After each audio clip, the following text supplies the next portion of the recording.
பாக்யா போன்ல இருந்தோம் கம்ப்யூட்டர்ல இருந்தோம் அட்ரஸ் எல்லாம் குறிச்சு எல்லா இடத்துக்கும் போய் ஹோட்டல் வைக்க இடத்த பாக்குறாங்க.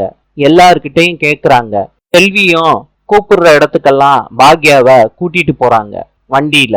இடத்தோட ஓனர்லாம் சொல்றாங்க, லேடிஸ நம்பி எல்லாம் வாடகைக்கு இடத்த கொடுக்க முடியாதுமான்னு சொல்றாங்க. பாக்யாவும் செல்வி கூட போய் எல்லா இடத்தோட ஓனர் கிட்டையும் பேசிட்டு போறாங்க.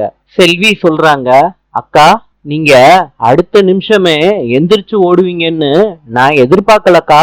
பாக்யா சொல்றாங்க, செல்வி நம்ம உடஞ்சு போய் மூளையில உட்கார்ந்துட கூடாது செல்வி. சொந்த கால்ல நிக்கிற சந்தோஷத்தையும் மரியாதையும் நான் அனுபவிச்சிருக்கேன். எனக்குன்னு ஒரு லட்சியம் இருக்கு செல்வி. எந்த தடங்கள் வந்தாலும் முன்னேறி போய்கிட்டே இருப்பேன். நாளை சந்திப்போம்.